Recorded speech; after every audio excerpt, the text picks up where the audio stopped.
Être responsable, ce n'est pas seulement quand ça se passe bien, vous avez gagné. Non.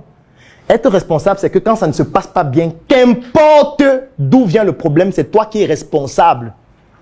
Et je vais même aller plus loin. C'est toi qui es l'unique responsable. C'est pour ça que j'aime toujours prendre cet exemple. Quand quelque chose ne marche pas au Cameroun, on accuse qui?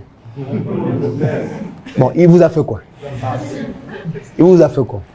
Est-ce combien de personnes ici il y a vu physiquement? Combien de personnes ici il y a causé avec lui? Combien de personnes se sont déjà assis sur une table pour dire le père, vraiment, il y a quelque chose qui ne va pas dans ce pays et il faudrait que je puisse te parler. Il faut que je te parle, comme un artiste rappeur disait. Il a commencé à parler. Personne ici ne l'a fait. Qui a parlé avec lui? Bon, vous l'accusez de quoi? Quelque chose se passe en Balmayo, on dit qu'il doit partir. Quelque chose se passe à Bouddha, on dit que ça ne peut plus continuer, il doit partir. Quelque chose se passe avec les Camerounais de la diaspora en Espagne. On dit que non, sa politique extérieure n'est pas bien gérée, vraiment. Il faut qu'on trouve quelqu'un d'autre qui a la capacité de pouvoir remplacer ce monsieur qui n'arrive pas à trouver les bonnes ressources qui vont gérer notre consulat ou notre ambassade en Espagne. Il ne connaît même pas encore de quoi il s'agit. On n'a pas encore envoyé le document. Donc ce dont on parle là, il n'a pas encore reçu le rapport de ça. Mais il y a quelque chose dont il est caution, c'est que c'est lui l'unique responsable, hélas.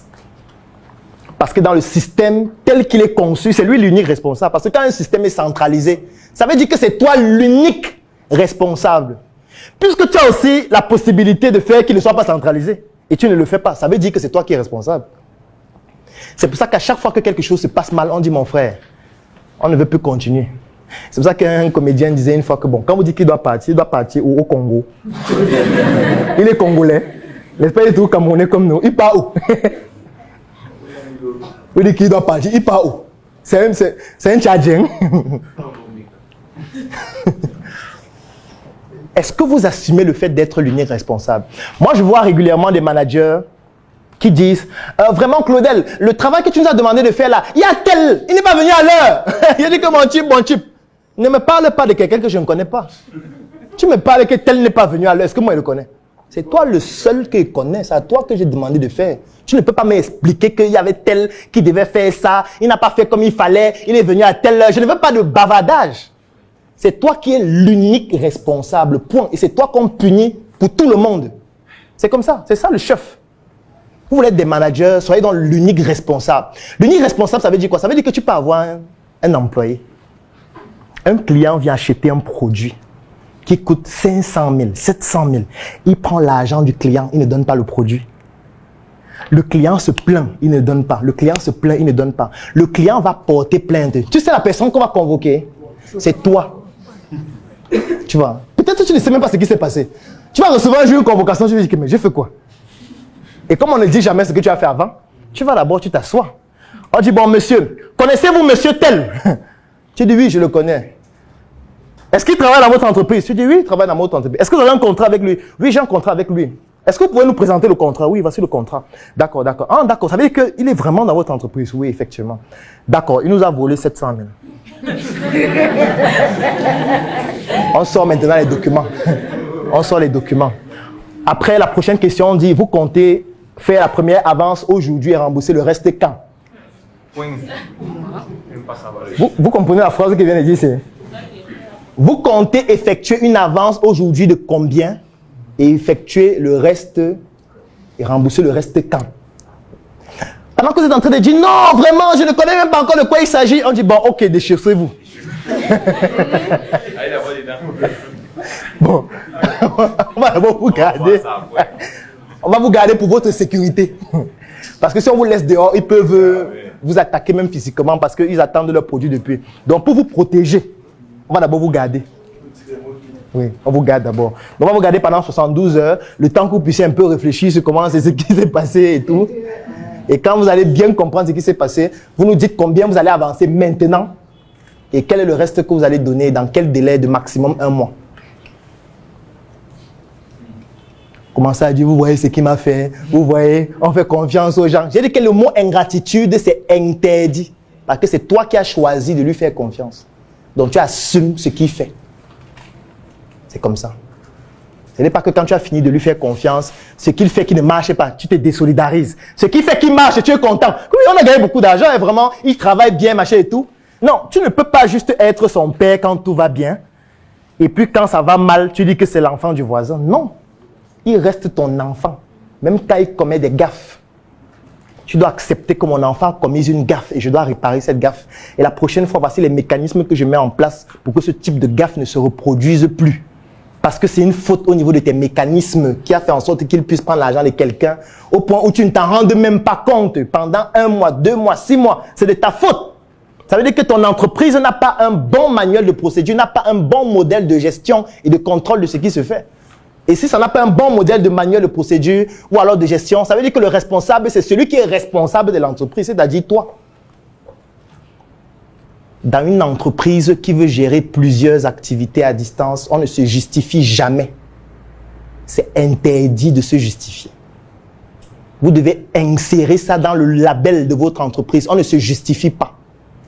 Si on te donne un travail à faire, tu as 2 possibilités. Soit tu dis je ne peux pas le faire, on le donne à quelqu'un d'autre et avec tous les risques qui vont avec, donc on peut t'exclure parce que si tu ne peux pas faire le travail pour lequel tu es là, ça veut dire que tu ne sers à rien. Donc il y a 2 choses. Soit tu dis que je ne peux pas le faire et tu laves tes mains, tu pars et ça peut entraîner les conséquences et ça va entraîner. Soit tu dis que tu peux le faire et tu ne te justifies jamais. Donc tu ne viens pas nous dire bon, on n'a pas pu le faire parce qu'il pleuvait. Non, non, non, non. Tu ne vas pas nous dire qu'il donc comme s'il pleut, on va arrêter de travailler. S'il pleut, on va arrêter de travailler. Comment les Occidentaux font pour faire 6 mois dans la neige? Ils travaillent chaque jour dans la neige. Toi, tu dis qu'il pleuvait. Entre la neige et la pluie, qu'est-ce qui est plus grave? Les gens construisent les immeubles dans la neige. Les immeubles. Les gens construisent des ponts souterrains pendant qu'il neige. Toi, il pleut. D'abord que chez moi, il ne pleuvait pas. Il pleuvait juste chez toi. Toi, il pleut chez toi. Tu ne travailles plus. Non, on va te virer. En fait, il faut que dans le logiciel de toutes les personnes qui travaillent avec vous, ces personnes puissent comprendre qu'on ne se justifie pas. On trouve le moyen de résoudre le problème. Ça veut dire que quand on fait le compte rendu, ce qu'on dit c'est, pendant qu'on était en train d'effectuer telle tâche, nous avons rencontré tel problème et pour résoudre ce problème, voici ce que nous avons fait et voilà les résultats. Point. Ce n'est pas que tu me fais un rapport pour dire, bon, en fait, lundi, on n'a pas pu travailler parce que on a oublié les clés à la maison, donc on est venu tard, c'était fermé, on est rentré. Mardi, on n'a pas pu faire le travail là parce que bon, on n'avait pas les bottes. Et comme on n'avait pas les bottes, on n'a pas fait. Non, non, ça c'est pas un compte rendu. Ça ce sont les pleurs. Et les gens qui pleurent, il faut les virer définitivement. Ils n'ont pas leur place là. Si vous ne mettez pas des rigueurs extrêmes comme ça, les gens ne vont pas produire des résultats intéressants. Et si vous ne mettez pas, c'est votre responsabilité qu'ils ne soient pas disciplinés. Et s'ils ne produisent pas de bons résultats, c'est toujours à cause de vous. C'est extrêmement difficile d'être manager, surtout de plusieurs entreprises, en plus à distance. Avec tout ce qu'on dit là, c'est que tu es encore là physiquement. Hein. Il ne parle pas de quelqu'un qui est à 8000 km ou à 7000. Donc tout ce qu'il dit là, c'est qu'il vient même te donner le document dans ton bureau. Tu es assis avec lui. Combien de fois quelqu'un qui est à 6000 km? Combien de fois quelqu'un que tu ne peux pas aller rencontrer ce soir? Moi, je vais vous raconter l'histoire d'un monsieur. Bon, c'est vrai que dans une vidéo, j'ai donné son identité, mais cette fois, je ne vais pas donner. C'est un monsieur qui a une chaîne de boulangerie à Douala. Et un jour, j'étais avec lui et mon grand frère qui est décédé. Et mon grand frère lui pose la question, mais pourquoi tu es seulement à Douala? Ta boulangerie vraiment est magnifique. Vous avez presque le monopole ici. Mais pourquoi tu n'ouvres pas à Yaoundé aussi? Il y a un bon marché à Yaoundé. Il rit.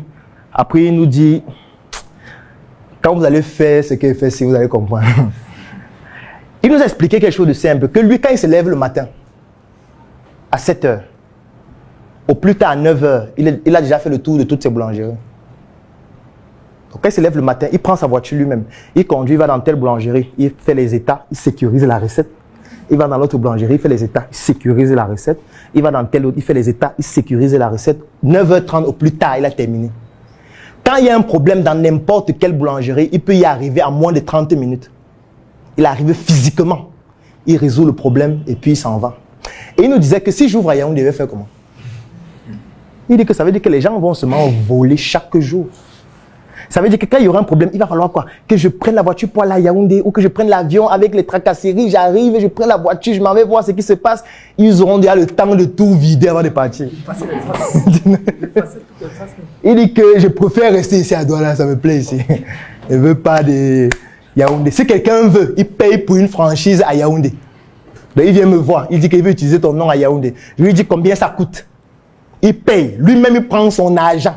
Il construit à Yaoundé, il utilise mon nom, après m'avoir payé ma franchise, et puis lui, pas gérer à Yaoundé. Moi, je ne viens pas à Yaoundé. La mission est simple. Voici une arme capable de changer le mindset du continent africain. Détruire l'obésité de l'inconsistance intellectuelle, dans laquelle se cache le coffret VIP.